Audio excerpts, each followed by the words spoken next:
대해서도 물어봤을 거 아닙니까? 네. 그러니까 건진에 대해서도 비슷한 이유로 처음에 얘기를 했다가 네. 맨 마지막에 더 할 말이 없냐 이렇게 물어보니까 건진에 대한 얘기는 밖에 새나가지 않도록 해주세요. 뭐 이런 얘기를 따로 했다는 그런 얘기가 있어요. 그 정도로 건진하고는 관계가 오히려 건진을 조금 무서워했다, 두려워했다. 건진 입에서 나올 말이 무슨 말인지 걱정하고 있다. 이런 말로 좀 들린다는 거죠. 네. 통일교 본부장이 통일교 넘버 2라고 예. 이야기를 하죠. 이게 자신의 그 통일교 행사에 장관 축사를 보내라 이렇게 이야기했다는 거예요. 통일교 행사인데 네. 장관 축사. 네, 그래서 이제 조규용 보건복지부 장관이 거론이 됐는데 예. 거기서 안 하겠다고 했나 봐요. 아 장관이. 네, 안 하겠다. 그러니까 이제 윤여호가 다시 건진을 통해서 예. 안 하겠다고 하는데 이제 하게 만들어 달라. 축사가 그러니까 장관 축사가 어렵다는 답변을 들었는데 그랬더니 이제 건진 법사가 아 그러면 내가 다시 강하게 조치하라고 하겠다. 그렇게 얘기를 하겠다 해서 실제로 이렇게 축사가 날라옵니다. 축사가 갔어요? 네. 영상 있습니까? 소외와 고독이 없는 존엄한 노후 생활을 위해 우리 모두의 지혜를 모아야 할 때라고 생각합니다. 네, 뭐 내용이 뭐 특별히 하진 않은데. 뭐 하진 않은데 어쨌든 이제 장관의 축사가 있었다는 것 자체가 이제 그 행사에 힘을 실어주는 거긴 할 테니까 특히나 이제 종교적으로 이제 조금 뭐 소수 종교 뭐 이런 데서는 더 정당성을 좀 인정받기 위한 이런 좀 공직에 있는 분이나 이런 사람들의 축사나 뭐 방문 이런 거에 대해서 되게 더 가치를 좀 많이 부여하는 것 같긴 하더라고요. 네. 버퍼가 지금 엄청 일어나고 있네요. 네. 자, 그러니까 사실은 되게 모욕적이었을 것 같아요. 조규용 장관 입장에서 보자면 네. 내가 왜 이 종교단체 행사에 내가 왜 축사를 보내야 돼? 그래서 처음에는 안 한다고 했는데 네.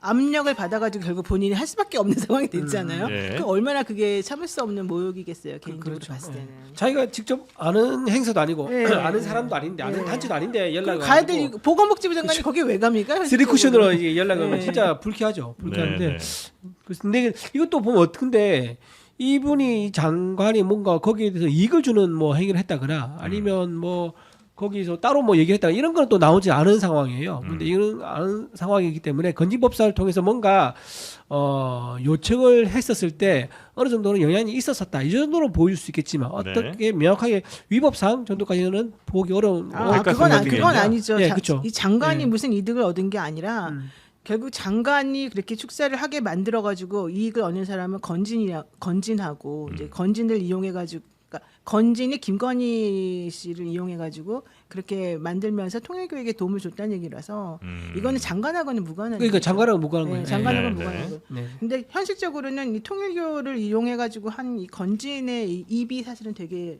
나올 게 많아가지고 김건희 씨가 되게 걱정을 많이 하고 있대요. 아, 건진이 뭘 불까봐. 네. 그러니까 김건희 씨 기본적으로는 이 특검에서 오늘 벌써 오전에 있었던 소환 조사도 끝났잖아요. 벌써 예. 할 말 없다고 그래서 다 끝을 내버렸는데 김건희 씨는 통일교에 대해서도 그렇고 뭐 다른 데서도 그렇고 다들 그냥 몰라요. 나는 뭐 상관없어요. 막 이런 식으로 얘기를 했는데 오히려 이 건진에 대한 얘기에 대해서는 내가 한 말은 밖에 새나가지 않도록 해주세요. 이렇게 특검을 요청했을 정도였대요. 특검에? 네, 그러니까 특검에서 조사를 받았잖아요. 김건희 건진이. 씨가 오. 김건희 씨가 김건희 조사를 씨가, 받았잖아요. 보통은 이제 진술 거부하고 뭐 하고 이제 막 이런 얘기 나오잖아요. 예. 그리고 이제 예를 들면 뭐 A에 대해서 물어보고 B에 대해서 물어보고 그러면 A는 별거 아니에요. B는 몰라요. 자기 마음대로 해요. 막 이런 얘기를 이제 한단 말이에요. 예컨대 목걸이나 반지, 뭐 팔찌 같은 거 샤넬 백 같은 거 받으면 나 그런 거 받아봤자 감흥이 없어요. 상관도 없어요. 이런 식으로 대답을 많이 하는 사람이었는데. 네. 건진에 대해서도 물어봤을 거 아닙니까? 네, 네. 그러니까 건진에 대해서도 비슷한 이유로 처음에 얘기를 했다가 네. 맨 마지막에 더 할 말이 없냐 이렇게 물어보니까 건진에 대한 얘기는 밖에 새나가지 않도록 해주세요. 뭐 이런 얘기를 따로 했다는 그런 얘기가 있어요. 그 정도로 건진하고는 관계가 약간 매우 밀접한 거는 두 번째 문제고 네. 오히려 건진을 좀 무서워했다, 두려워했다. 건진 입에서 나올 말이 무슨 말인지 걱정하고 있다. 이런 말로 좀 들린다는 거죠. 네. 그게 언론 보도된 건 아니죠. 취재한 내용이죠, 그건. 그죠 따로. 약간 이제 그런 말 실제 했는지는 알 수 없는 상황이긴 한데 어쨌든 뭐 김건희 여사가 이제 건지에 대해서 진술한 부분이 있다고 하면은 네. 그거는 뭐 그 부분뿐만 아니라 모든 진술에 대해서는 특검에서 외부에 유리한 부분만 흘려서 언론 보도되게 하는 것은 자체는 적절하지 않죠. 그런 네. 근데 그 건진 인터뷰 했잖아요. JTBC가 네. 단독으로. 거기서 좀 새롭게 나온 내용 없습니까? 그때는 이제 초반이라 조금 우리가 조심해서 말을 많이 못했던 것 같은데. 네, 근데 건진 이야기를 하나만 듣고 오겠습니다. 예? 그러니까 본인이 검사 시절에 만나서 대통령 될 것을 예언했다. 그러면서 이제 인연이 더 돈독해졌다라고 아. 이야기를 했는데요. 짧게 듣고 오겠습니다. 네.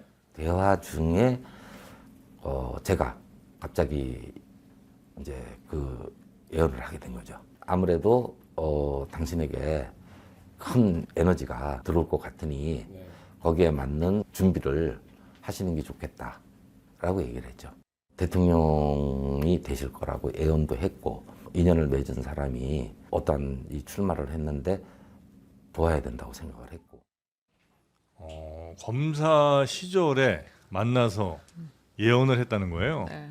당신에게 큰 에너지가 들어올 것 같다. 검찰총장 씨를 만난 게 아니고요. 아, 근데 훨씬 전이었을 훨씬 겁니다. 전에요. 아마 와. 건진과 김건희 씨의 그 네. 관계는 매우 오래된 관계이기 때문에 검찰총장 시절에 만나서 갑자기 대통령이 되실 겁니다 해서 이렇게 막 발탁된 그런 케이스는 아니고 오랜 기간 이제 알고 왔던 사이인 건지는 것은 그 어머니 최은순 씨가 먼저 처음에 알게 됐죠. 네, 그래서 최은순 씨가 이제 건진이라는 사람이 되게 좋더라, 뭐 신발이 좋더라, 이제 말 속된 말로 하자 보면 이제 그런 얘기를 듣고 사실 건진하고 관계를 맺게 됐는데 그때부터 네. 건진하는 말이 되게 잘 맞아 떨어졌다는 거예요. 그래서 최은수 씨가 건진이라는 사람에게 많이 의지를 했었었다. 그런데 나중에 결국 이제 그 딸까지 계속 이제 그 관계를 유지할 수밖에 없는 구조가 됐고, 그래서 건진이 김건희 씨에 대해서는 반말도 하고 네. 어느 정도는 이제 자기가 이렇게 조금 뭐 컨트롤할 수 있는 사람이라고 생각했던 것 같고, 그러다가 이 윤석열 씨를 만나게 되면서 이 윤석열 전 대통령과의 관계도 이제 건진하고 자연스럽게 형성이 된 거죠. 같이 구치소 갈 건 예언을 못 하셨나?